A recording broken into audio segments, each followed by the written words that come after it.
네, 40, 50대 남성들의 이 외로움을 달래주는 프로그램 왕수다입니다. 예. 네, 굉장히 외로워 보이네요. 오늘 얼굴 자체가. 예. 외로운 거 힘든 것도 구분이 안 되십니까? 아, 왜 힘들 이유가 뭐가 있습니까? 뭐 이제 사진까지 까맣게 그거 하는 거. 뭐 어떻게 40, 50대, 50대지 그냥 다.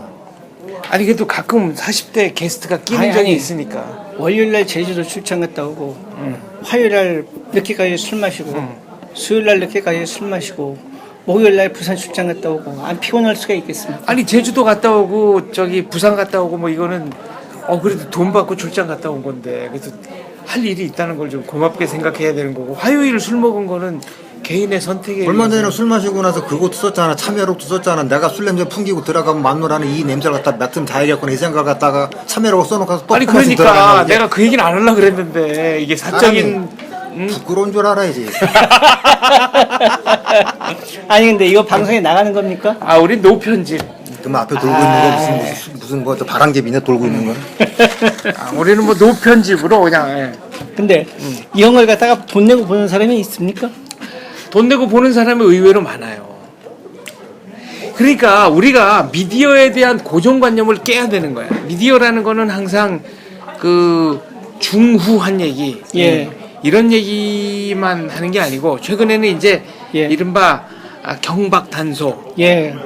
그다음에 이 개인 미디어 다른 때 같았으면은 전혀 뭐 뉴스나 방송이 안 됐을 것까지도 이제 미디어를 통해서 예. 방송된다는 게 묘미죠.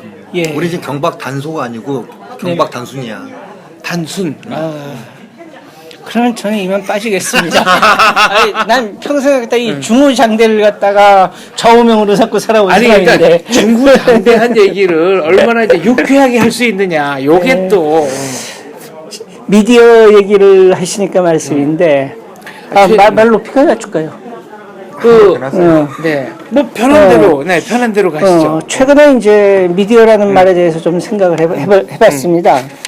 우리는 아직까지 언론 그러잖아요. 근데 일본에서는 이제 미디어를 갖다가 미디어라고 그런다 그러더라고요. 그러니까 영어를 갖다 이제 일본어로 그렇죠. 풀어가지고. 네. 근데 또 이제 한때는 이제 미디어를 갖다 매체라는 한자로 쓴 적이 있었죠. 근데 가만히 생각해보니까 언론이라고 그럴 때하고 미디어라고 그럴 때하고 좀 미묘한 이 뉘앙스의 차이가 있어요. 굉장히 느껴집니다. 네. 보면은 미디어라는 거 또 매체라는 거는 결국은 중개해 준다는 느낌 아닙니까? 어떤 사실이나 뉴스를 발굴해 갖고 그걸 갖다가 시청자나 독자들한테 전해주는 중개자라는 의미가 강하게 느껴집니다. 그러면은 중개자라는 건 뭐냐? 사실을 갖다 객관적으로 중립적으로 전달하는 거. 그걸 정확하게 전달하는 게 일시적인 목적이 되는 겁니다. 근데 우리는 언론이라는 말을 갖다 습관적으로 써왔거든요. 근데 역사책에서 기억하시겠습니다만 조선시대에는 사관원, 사헌부, 홍문관에 갖다가 삼사라 그러면서 언론기관이라고 얘기를 했습니다. 근데 언론은 한자로 쓰면은 말씀 원자에다가 논할 논자 아닙니까? 말하고 논한다는 얘기거든요. 그 다음에 삼사 같은 경우는 간쟁하고 논박하는 기관이었죠. 자기 주장을 가지고 누군가를 이끄는 겁니다. 그게 언론입니다. 근데 제가 이제 언론계의 말석을 차지하고 있습니다만 가만히 생각을 해보니까 우리는 언론이라고 하는 한 이 언론인들은 자기가 자기 주장을 내세우고 그 주장을 가지고 세상을 계도해야겠다. 이러이러한 주장을 가지고 내가 세상을 이끌어야겠다 하는 유혹에서 벗어나지 못하는 게 아닌가. 계몽주의적인 그렇죠. 계몽주의적 사명감, 지사적 언론관. 물론 이제 우리는 그럴 수밖에 없었겠죠. 처음 언론이 들어올 때는 나라가 망하기 직전이었으니까 나라를 구해야 된다는 얘기를 해야 됐었고 일제하에서 나라를 찾자는 얘기를 해야 됐었고 해방 후에 가난하고 또 권위주의 정권 시절에는 민주주의 하자는 얘기를 해야 됐겠지만은 그럼에도 불구하고 언론이 이제 누굴 이끌어야 된다고 생각을 하면 그 다음에 뭐가 되냐면 그 주장을 위해서는 경우에 따른 주장을 왜곡하는 경우도 생깁니다. 그러니까 그 얘기를 한번 묻고 싶었는데 왜 한국 언론은 사실과 의견의 구분이 모호한 거냐? 저는 그 이유 중에 하나 지금 말씀드린 것처럼 그 부분이 우리가 그 언론이라는 말을 쓰지 않고 미디어라는 말만 써도 그리고 그러면서 언론계 종사자들의 잠재의식을 조금만 바꿔놔도 지금 얘기한 그런 부분들이 치유가 될 수 있지 않을까 장기적으로다가. 나는 언론인이다. 내가 세상을 계도해야 된다. 이런 겉멋은 사라지고 내가 1차적으로 해야 될 거는 사실을 정확하게 사실의 전달이다. 객관적으로 전달하는 거다. 이 느낌부터 심어주는 게 중요하지 않나. 이 근래에 이제 어떤 언론들을 보면은 이건 뭐 상당히 뭐라고 했더라. 얼마 전에 저 남북관계 긴장됐을 적에 모 신문에서는 제목을 갖다 전쟁이냐 평화로냐로 뽑았습니다. 그 전쟁이냐 굴종이냐 이렇게 뽑아야지. 그거와 그 다음에 맞는 거 그 아니에요? 신문에서는 그 광우병 사태 당시에 저는 그때 그 제목 보고 기절하는 줄 알았는데 신문 제목을 국민봉기가 시작되었다라고 뽑았어요. 그거는 기자가 국민봉기가 일어났으면 좋겠다. 그거죠. 이런 뜻을 내포하고 있는 거죠. 아니, 좀 완전히 우리 대학 다닐 때 무슨 운동권 찌라시 보는 줄 알았습니다. 그래서 그 사실관계 그런 것들 언론들이 충실치 못하고 이런 비판이 나오는데, 그러니까 어떻게 보면 우리도 언론이라는 말을 조금 치워버리고 미디어라는 말을 갖다 써야 될 때가 아닌가. 확실히 미디어로 바꿔놓으면 이 지사적인 느낌은 많이 줄어들고. 그렇죠. 사실의 객관적 전달자라는 느낌이 강해지게 되겠죠. 근데 언론 중에, 그러니까 미디어 중에는 우회전 깜빡이 켜고 좌회전하는 언론들도 최근에는 좀 보여요. 순전히 개인적인 생각입니다만. 왜 그런 미디어들이 나오는 거죠? 우회전을 하게 되면 사람들이 바로 손가락질을 갖다가 하면서 이런 거죠. 개념이 있고 싶으면은 무조건 비판의 소리를 해야 돼. 조선일보든 중앙일보든 동아일보든 그와 관련된 기타 매체든 모두가 그런 식의 모습을 잠깐이라도 보여줘야지 된다는 강박증에 시달리는 것 같아요. 아니 왜 그런 강박증에 시달리냐고요? 신입 기자들이 그럼 내가 이해를 해. 중견들이 그런 소리들을 해요. 중견이 그러면 또 이해를 해. 나갈 날이 며칠 남지 않으면 원로들까지 그러고 있어요. 아니 그러면은 아니 그러면 경사가 났네. 경사가 났어. 아니 그러면 이거는 좌익은 옳고 의식이 있는 거다. 우익은 뭔가 의식이 없는 거다. 이런 전제가 없으면은 그렇죠. 나올 수 없는 말과 행동이다. 아니, 이게 그러니까, 문제 아니에요? 아니 우선 보십시오. 보수와 진보라고 그러지 않습니까? 그럼 뭐 진보라는 표현을 쓰는 순간 50점은 먹고 들어가는 거 아닙니까? 보수라는 말은 뭔가 모르게 좀 퇴행적 느낌이 그렇죠. 있으니까. 그래서 나는 이것도 대신 진보는 정말 지능이 나쁘다 이런 느낌 있잖아. 아까 한국적인 용어로 바꾸자. 황장수 선배가 쓴 용어인데 우편제, 좌편제 이렇게 우편제, 좌편제. 서편제, 동편제가 아니고 네. 우편제, 좌편제. 네. 이거 얼마나 정말 수준 높은 표현이에요. 글쎄요, 제 생각에는 임방울 선생님이나 박동진 선생님 같은 분들한테 좀 누가 되지 않을까. 지하에 계신 우리 국악 원로분들이 통탄할 일이다. 자다가 일어나실 것 같습니다. 그만큼도 못한 게 이제 그 한번 이렇게 쓴 용어는 못 바꿔요. 아무리 노력해도. 아니 근데 참 그런 게 그래도 근래에 보면 지난 한 10년 동안 많이 노력을 해서 얼마 전까지만 해도 좌파라는 용어가 꽤 받아들여졌습니다. 그래서 소위 과거에 진보라고 하던 시민사회단체들을 좌파단체, 좌파 세력이라는 말로 쓴 게 상당히 익었죠. 근데 물론 그것도 이제 정확한 표현은 아니죠.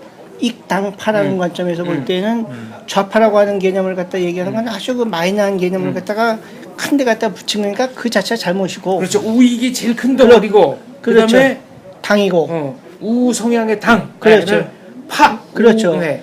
예를 들어서 영국에서 우익과 좌익이 있으면은 좌익 노동당이 있는 거고 그 노동당 안에서 더 막시즘에 충실하고자 하는 사람들은 노동당 좌파. 그 다음에 그 안에서 그래도 시장과의 타협을 생각하는 사람들은 노동당 우파가 되는 거죠. 그러니까 이 파의 개념을 갖다 그렇게 갖다 붙인 것 자체가 잘못이지만 그래도 좌를 좌라고 하지 못하는 거에 비하면 많이 나아진 건데 근래에 몇몇 신문들을 보면 한동안 좌파라고 쓰니 요새 다시 진보단체라고 써내고 있어요. 그러니까요. 그게 보면은 그럼 우리나라는 저 좌파 새누리당 유모모모 파야 그러면은 그거는 우익 새누리당 안에 새누리당 내 좌파. 아니 좌파 새누리당이지. 좌익 새누리당. 새누리당이 좌익이다. 좌익이지 그게 무슨. 그래도 좌익까지는 안 가는 거 아닌가요? 중도 우익. 좌익이라는 게 별거 아니에요. 왼쪽 날개 그냥 절반당 나눠가지고 사회적 경제 맨날 그런 얘기하잖아. 아니 근데 솔직히 아니 그게 무슨 죄죠 그거? 왜 날지 못하는 새 있잖아. 느신가? 도도새? 도도새? 도도새도 있고 펭귄도 있고 뭐 날지 아. 못하는 새는 지금 얘기하다 보니까 아 지금 멸종된 새. 아니 이 도도새도 멸종됐지. 도도새, 예. 근데 날지를 못하잖아. 아니 얘기하다 보니까 타조 뭐 아니 타도 날어 3m씩. 타조는 3m. 근데 아니 그 생각이 나서 그래. 지금 보니까 새누리당을 놓고 좌익이냐 우익이냐 하는 얘기를 하는 걸 보니까 이게 뭐 흔히 우익이라고 그러지만 우익 같지 않고 그거 아니에요. 그렇다고 또 좌익이라고 그러긴 또 그렇고 그래서 새누리당이 결국은 이념 정당이냐 이거 의문이다. 그래서 아니 그 날개 없는 도도새 같은 존재가 아닌가 날지 못하는 그런 생각이 들어가지고. 아, 참 우리나라 생각하니까 응. 자유우익 나눌 수가 없는 게 날개가 둘도 없어. 어제 밤에 문자 한 게 왜 그래 물어봤냐면은 원래는 기본적으로 정당 정치라는 것은 계급 정당이 설정이 돼야 되는데 우리나라는 계급 정당이 없어요. 새누리도 부르주아 정당이고 새민연도 부르주아 정당이야. 까놓고 보면 예, 그래서 결국은 서자는 서울이나 그 사이밖에 없는 건데 나는 그렇게 생각을 한다니. 그래서 이 나라에서는 정확한 의미로서의 계급 정당이 존재하지 않는다. 근데 정당이라는 게 꼭 계급을 전제로 해서 미국이나 미국 공화당이나 민주당이 뭐 계급 정당적인 측면은 미국은 아니잖아요. 그건 내가 신분제- 문자를 물어본 거야. 그러니까 미국은 신분제도가 예. 법적으로는 완전히 사라졌어요. 예. 그러니까 새로운 실험이라고 볼 수 있다고 생각하는데 그 계급 정당이라는 건 나쁘게 볼 게 아닌 거가요. 계급 정당을 하게 되면은 자기들이 권리를 주장하기도 하지만 책임이 져야 되는 부분들이 생겨요 스스로가. 그렇기 때문에 절제하는 요소가 생기는 거고 난 오히려 계급 정당했으면 좋겠다 생각하는 게 계급으로 갈등을 갖다가 딱 묶어놓게 되면은 지역 갈등하고 세대 갈등이 상대적으로 약해지고 사라질 수가 있다는 얘기지 차라리. 내 짧은 생각에. 아니 그래서 이영작 교수님 같은 분은 그냥 까놓고 얘기해서 지역정당제로 가자. 호남당, 경남당, 경북당, 충청당. 그것도 파가 많으니까 경남 1당 2당 이렇게 해야 되는 거 아니에요? 아까 그 경남당, 경북당. 경북당. 그러면 차라리 시대착오적 극좌 이념 정당은 사라질 것이다. 사라진다. 사라질 가능성이 높다. 그 배진영 차장은 엄청난 독서가로 알려져 있는데 최근에 읽은 책이 있으면 하나만 좀 소개해 주세요. 이거는 좀 혼자만 읽고 말기 아깝다. 그 생각나는 책이 이제 어제까지 읽은 책이 공원국이라고 하는 분이 쓴 춘추전국 이야기 8권. 전 8권.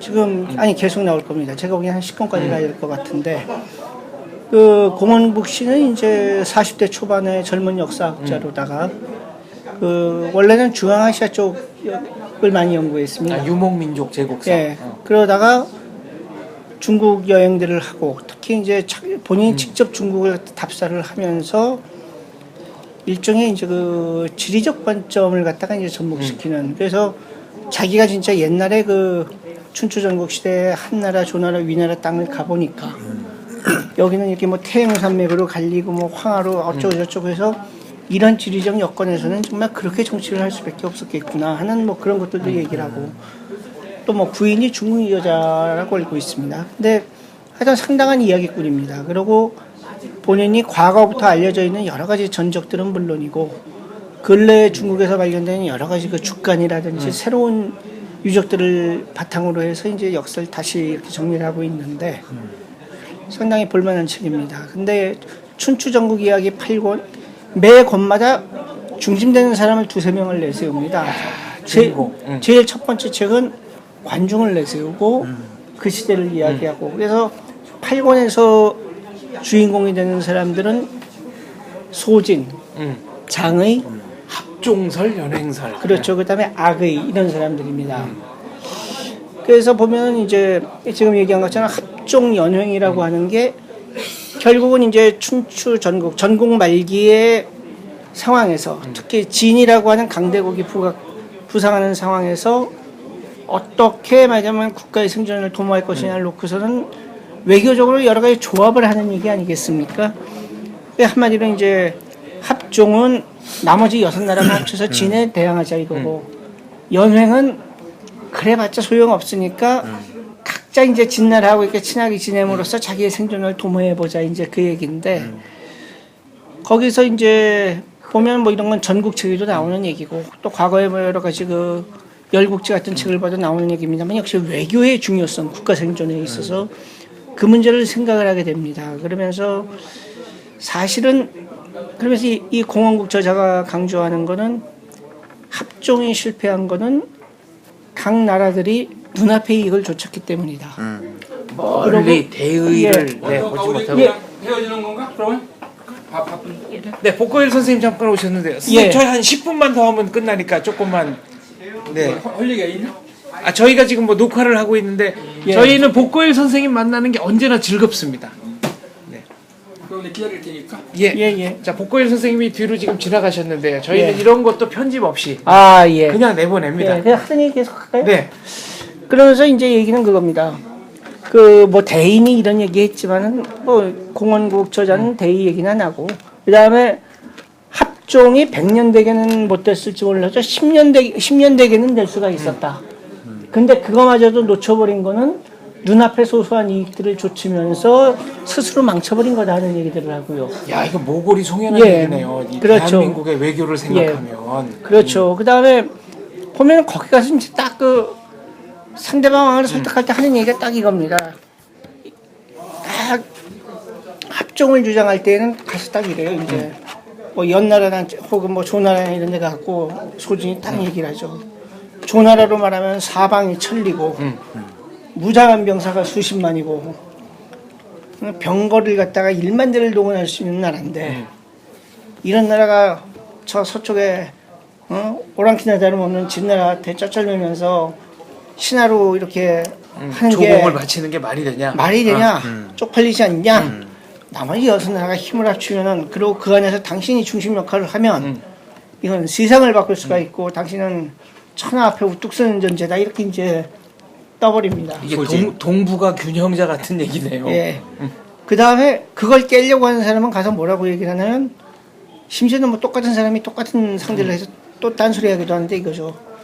조나라로 말하면은 사방 몇백 리밖에 안 되고 뭐 병사는 몇십만이라고 하지만은 사실은 뭐 이거 빼고 저거 빼면 정병은 몇 안 쓸만한 되고. 애들은 몇 안 되는데 진나라 애들은 저 그냥 애들이 얼마나 무지막지하고 용감한지 갑옷도 안 들고 칼 들고 덤비는 애들입니다.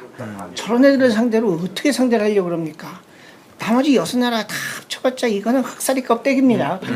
차라리 당신이 여기서 떨어져 나가서 진나라를 잘 모시면 진나라는 준다. 당신을 갖다가 딱 하면서 당신이 2등은 한다. 이 얘기입니다. 근데 그런 얘기들의 연속입니다. 그래서 보면은 느끼게 되는 것 중에 하나가 중국이라고 하는 나라는 이렇게 상대방을 달래고 얼르는 외교의 전통이 수천 년이 된 나라다. 그러니까 거기에 비해서 대한민국은 그렇죠. 우리는 그런 보면은 전통이 박약하기 때문에 우리는 보면은 외교다운 외교를 해본 건 제가 보기엔 삼국통일기의 신라 그 이후에는 외교가 없었고요.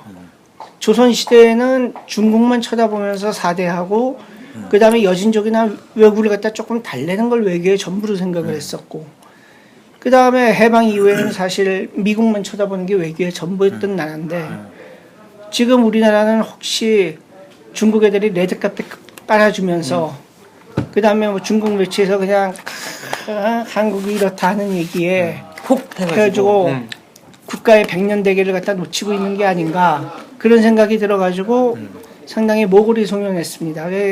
근래 뭐 다른 책도 몇 개 읽은 게 있습니다만은 갑자기 물으셨을 때 이제 그 생각이 먼저 난 거는 지금 특히 이제 일본과의 외교 문제도 있고 또 이제 다음 주에는 이제 박근혜 대통령이 중국을 간다고 그러니까 한번 중국의 외교 그리고 약소국의 생존 외교 어떻게 해야 되는 것인지 그걸 한번 생각해 봤으면 하는 의미에서 공원국의 춘추전국 이야기 8권을 추천해 봤습니다.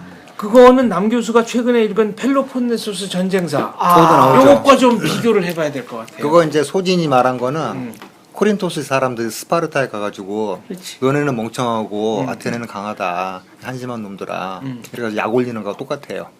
그러니까 이게 외교라는 게 패턴이 있다는 얘기지 쉽게 말하면은.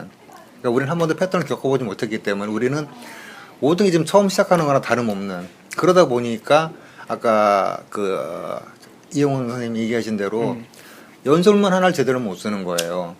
연설문을 무슨 이렇게 아무 내용 없는 얘기 쓰는 게 아니고 최소한 2중 3중 의미가 들어가가지고 그러니까 국가 원수의 연설문이라는 거는 그거는 그 나라 최고의 지성들이 동원돼가지고 정치학자들이 동원돼 써야 되는 거고 기본 쓴 다음에 문장가들이 바꿔야 되는 거고 이번 그러니까 그런 글들을 도대체 누가 쓰는 건지. 근데 참 보면은 얼마 전에 제가 아는 분 아드님이 결혼식을 하는데 미국 분이 주례를 쓰더라고요. 근데 주례사 진짜 멋있대요. 그러니까 그 안에 그야말로 개인적인 인연 또 뭐 인생에 기대하는 바 부부란 어떤 거다 하는 걸 갖다가 간결하게 하면서 또 적당하게 위트도 들어가고 그렇게 뭐 유명하신 분도 아닌데 제가 알기로는 학교 선생님 정도이신 것 같은데 그런 연설을 하시더라고요. 근데 지금 보면은 참 점점 더 그렇게 되는 것 중에 하나가 대통령 연설가들을 쓰는 사람은 미문가들이 자꾸 씁니다. 누가 글 이쁘게 쓴다 하면 데리고 와서 쓰고 그 다음에 요새는 좀 더해서 제가 카피라이터들을 갖다 폄하하는 건 아닙니다만 새누리당 당 이름을 만들고 당의 캐치프레이즈를 만드는 게 침대는 과학입니다를 만든 카피라이터가 그걸 만들었고 그 다음에 최근에 새정치연합이 거리에 내걸기 시작한 뭐 아빠 월급 깎아서 제 일자리 만든다고요? 이것도 이제 또 유명한 카피라이터가 만들었다고 그러더라고요. 그러니까 어떤 그 안에 철학이라든지 내용을 담을 생각은 안 하고 감성을 담는 어떻게 거죠. 감성을 담으려고 그러는데 그러니까 카피라이터들은 카피라이터들의 세계가 있는 거고 그럼요. 대통령 연설문은 카피라이터가 쓸 수 그럼요. 있는 그게 성질의 게 불가능하죠. 아니죠. 예. 그러니까 이건 축구 선수 보고 마라톤 뛰고 농구 선수 보고 탁구 치라 그러는 거나 다름이 없는 거죠. 카피라이터가 연설문을 쓴다는 얘기는요. 대중 독재가 현실화됐다는 얘기예요. 대중 독재가 현실화됐다. 예. 근데 지금 얘기를 하는데 내가 볼 때 이건 대중 독재감도 안 되는 게 적어도 대중 독재를 했던 히틀러나 스탈린이나 무솔리니는 적어도 자기 목소리로 연설을 했어요. 그 사람들이 얘기했던 게 인류의 범죄를 저지르는 인종주의적인 거, 국가주의, 군국주의, 침략주의적인 거였지만 적어도 그 사람들은 자기 몸에서 채워낸 자기 철학이었고 그게 확신범이었다. 악이었다고 할지라도 자기 목소리로 얘기를 했던 겁니다. 솔직히 히틀러의 음성을 들어보면 굉장히 거부감이 들어요. 굉장히 불편해. 불편해. 예. 근데 그게 먹혀 들어갔다는 건 그게 자기 목소리였기 때문입니다. 근데 지금 우리나라 정치인들은 보면 다 어색해요. 문재인 씨 같은 경우도 보면은 며칠 전까지 하던 얘기가 있는데 지금 다른 얘기를 하려고 그러니까 본인도 어색해서 절절매는 게 눈에 보입니다. 우리나라는 수시로 유턴을 하는 나라니까 그런 면이 아니 있어서. 솔직히 말씀드려서 박근혜 대통령이 2007년도에 줄부세를 얘기하신 분이 어떻게 5년 만에 경제민주화를 얘기를 합니까? 그거는 논리적으로는 줄푸세와 경제민주화 사이에는 넘을 수 없는 간극이 있죠. 아니 마거리 대처가 하루아침에 막스로 변하는 건데 성까지 글쎄요. 젠더까지 변한 거의. 근데 그게 어떻게 여성이 가능한 남성으로 말이죠? 남성이 여성으로. 이제 그것 떠나서 이제 사회적 경제? 음. 세상에 사회적 경제라는 말을 갖다가 대한민국 쓰게 될 줄은 몰랐습니다. 1946년도 아니고. 그 사회적 경제. 받아. 네. 있을 수 없는 일이 사회적 경제라는 사회적이라는 단어, 공익이라는 단어가 들어가는 것 중에서 그 사회의 부패를 초래하지 않는 경우를 역사에서 한 번도 본 적이 없어요. 그런 면에서는 참 이 민간 부분이 훨씬 더 커져야 되는데 말이죠. 근데 참 안타까운 것 중에 하나는 그겁니다. 저는 옛날에 옛날에 어렸을 때는 공공이라는 말을 참 좋아했어요. 이 국민교육원장의 공익과 질서를 앞세우며 뭐 이런 것도 능률과 있고. 실질을 숭상하고. 그 다음에 어쨌든 공적이라고 하면 좋은 거라고 하는 생각을 사람들이 은연중에 갖고 있습니다. 그리고 사적이라고 그러면 이기주의적이고 개인의 이익을 추구하는 거다 그런 생각들을 갖고 있는데 또 우리나라 같은 경우는 보면은 국가의 어떤 성공을 체험한 나라이기 때문에 박정희 시대의 성공 경험 그래서 공공에 가시면 좋다 그러는데 요새 와서는 이제 뭐 다들 의료의 공공성 또 무슨 뭐 지하철의 공공성 교육의 공공성 그게 전 너무 그런 것들 더구나 보면은 자기들 철밥통을 지키려고 하는 게 눈에 뻔히 보이는데도 그걸 공공성이라는 이름으로다가 정당화하거든요. 지하철 보십시오. 지하철 보면 그 민주노총이라든지 뭐 공공노조 같은 데서 보면 다 공공성 얘기를 해요. 근데 저는 그거 볼 때마다 네 세금으로 내 월급 달라는 소리구나 하는 생각밖에 안 드는데 저는 개인적으로 이 헌법에 왜 행복 추구권이라는 게 명문화돼야 되는지도 의문이지만 어떤 분들은 행복 추구권이 아니라 국가에 대해서 행복 청구권이 있다고 생각하는 것 같아요. 그 정확히 말씀하셨는데 국가가 나를 행복하게 만들어줄 의무가 있다고 생각하는 건 혹시 아닐까? 성적으로. 모든 걸 포함해서 돈도 줘야 되고 밥도 줘야 되고. 행복 추구권이라는 거는 뭐 외국의 경우에도 전례가 아주 없는 건 아닌데 뭐 행복을 추구할 권리가 있다는 거야 뭐 인간 본연의 권리죠. 근데 그게 헌법에까지 명시되어야 할 권리냐 하는 건 둘째 문제고. 당연하지. 그 다음에 헌법에 행복 추구권이 없다고 해서 국민들이 행복을 추구하지 않는 사람이 누가 있습니까? 다 자기 위치에서 행복을 추구하는 거지. 헌법이라고 하는데 들어가야 되는 권리는 이게 백화점식으로 다 집어넣는 게 아니고 정말 필요한 것만 집어넣으면 되는 거예요. 심지어는 뭐 88년 헌법 개정할 적에 어떤 분은 체육의 권리를 열심히 주장하신 분도 있었는데 아, 이건 무슨 권리예요? 체육의 권리는? 운동할 권리? 그러니까 국가가 운동장 지어줘야 된다? 그렇죠. 그런 거지. 체육 시설도 쭉 깔아주고? 그렇지. 그러니까 어.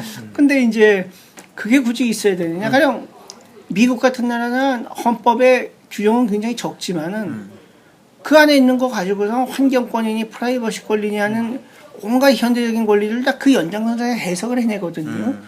근데 우리는 헌법 개정할 때마다 이번 헌법이 지난번 헌법보다 이렇게 좋아졌습니다 하는 걸 보여줘야 된다고 생각을 하는지 늘어나요. 그 시대에 좋다고 하는 규정은 다 들어가. 집어넣어요. 그러니까 헌법에 무슨 시행령 같아요. 헌법에서 그 헌법의 헌자가 무슨 헌자입니까, 근데? 법헌죄죠. 법헌. 법법이야 그냥? 그렇죠. 그러니까 가장 기본이 되는. 그러니까 영어로 하면 constitutional. 그것을 갖다 헌법으로 바꾸는 거예요. 그렇죠. 그러니까 헌법이 일본어식 표현이에요. 그러면은 그것도 뭐 거의 일본식 일본어식 조 표현인가? 아닐까? 그 일본 애들이 만든 거겠죠. 네. 거기 아무런 그것도 없잖아. 헌법이란 단어는 그러면은. 아니 그러니까 그 기본이 되는 법, 뼈대가 되는 법, 뭐 법이 두 개 있으니까 법 중의 법이라고 생각하면 중의 되겠네. 법 중의 법. 근데 행복 청구권, 행복 추구권. 추구권이 아니라 우리 국민 일부는 행복 청구권이 있는 것처럼 행동한다. 국가가 다 해줘야 된다. 근데 참 그래서 국가가 다 해주는 사회가 과연 행복한 사회냐? 사회냐? 어. 가령 이건 어떻습니까? 국가가 대학 졸업하고 나서 직업 배정해주고. 장원재 보니까 체격도 괜찮고 그러니까 나는 평생 가서 탐만 캐 그러면은 직업 선택의 자유를. 근데 빼는 국가가 해줬잖아요. 그 북한이 그렇게 하잖아요. 글쎄 말입니다. 나는 그렇게 대학교 졸업하고 해줬으면 좋을 뻔했어. 근데 가령 보십시오. 그렇게 해가지고선 이 사람을 갖다가 탄 캐는 데다 보냈으면은 잘 깼지. 그랬겠지만은 우리가 오늘날 보는 이 그렇지. 남정욱이라는 작가는 나오지 탄생하지 않았을 않았겠죠. 것이다. 그게 뭐 중요해. 그 다음에 내가 행복을 찾으면 되지. 그러니까 내가 말하는 행복은 이런 거야. 국민은 어떤 환경에 처하든지 간에 감사하면서 행복을 추구할 권리가 있다. 그 얘기를 말한 거라니까. 그러니까 그렇게 생각해야 되는데 그러니까, 마치 국가가 나를 행복하게 만들지 못했으니 국가의 책임과 의무를 다하지 못한 것이다. 이렇게 생각하는 듯한 사람들이 의외로 적지 않더라. 이건 문제 아니냐. 그러니까 이제 흔한 농담으로 그런 얘기까지 나온 거 아닙니까? 노무현 대통령 말기에는 이런 얘기 해도 됩니까? 뭐 괜찮아요. 네. 밤에 그게 안 쓰는 것도 대통령 책임이다 그러더니만 요새 와서는 또 딴 사람 책임이라고 그러더라고요. 그것까지 국가 정말 네. 지금 얘기하다 보니까 생각났습니다. 이러다가 이거 건강보험으로다 비아그라 해주자는 얘기 나오는 거 아닙니까? 야, 그 행복 추구권. 아니 미국의 무슨 완전히 파산한 회사 포든지 제너럴 모터스인지에는 실제로 그거 은퇴한 사람들을 위한 주요한 그 의료보험 보장 내용 중에 하나였다는 거 아니에요? GM이죠. GM인데 그래서 GM을 가지고선 한때 그렇게 얘기를 한 적이 있습니다. 바퀴 달린 보험회사. 바퀴 달린 보험회사. 네. GM을 또 뭐의 약자라 그래가지고 굉장히 재밌게 비튼 게 있었는데 그게 생각이 안 나네요. 이 노화 현상이 시작되는 증거입니다. 근데 어떨 때 참 이런 이제 수다가 좀 공허하다는 느낌 들 때가 너무 당연한 얘기를 갖다가 그 자꾸 설득해야 되는 이런 느낌 드니까 어이가 좀 없다는 생각이 들어요. 사람은 다 각자 태어나서 각자 살아가는 거고 얼마 전에 나온 가족이란 무슨 뭐 이런 책도 보면은 우리가 가족에 대해서 알고 있다 생각하지만 잘 몰라 서로 간에. 그 가족이라는 책의 저자가 혹시 본인 아닙니까? 결혼이 가족이 어쩌고 내가 쓴 거 결혼이야. 네. 그런 식으로 각자 행복을 추구할 수밖에 없다는 얘기는 아들은 어머니한테 맨날 그 무슨 나무랑 뭘 사다 줬는데 어머니가 좋아하는 스테이크였다는 얘기죠. 서로 모른다는 얘기예요. 그 얘기는 지금 뭐냐면은 내 행복은 내가 추구해야지 남이 해줄 수 있는 게 아니고 그렇죠. 누가 알아? 다 다른 걸 갖다 주고 나서 행복하지 그럼 미치는 거야 그때는. 자, 근데 이제 방송을 좀 끝내야 되지 않을까요? 그럼 네, 하여튼 뭐 저는 술을 안 마셨습니다만 이 두 사람의 술 기운도 올라오는 것 같고 오늘 왕수다는 여기까지만 하겠습니다. 더 나가면 술은 이제 저도 안 마셨어요. 아까 마신 게 전부라니까. 아니 그러니까 이제 이게 혈중 알코올 농도가 나보다는 더 높지 않겠느냐. 그건 제가 항상 장 박사보다 높아. 그래서 언제 체크를 언제 해도 해도 항상 언제 높아, 체크를 해도 항상 그건 어떻습니까? 방송 시작하기 전에 음주 측정을 하고 시작합니다. 방송 안 끝내? 네, 여러분 제발 끝내주세요. 끝냅시다. 네, 왕수다 네. 여기까지 하겠습니다. 감사합니다. 감사합니다.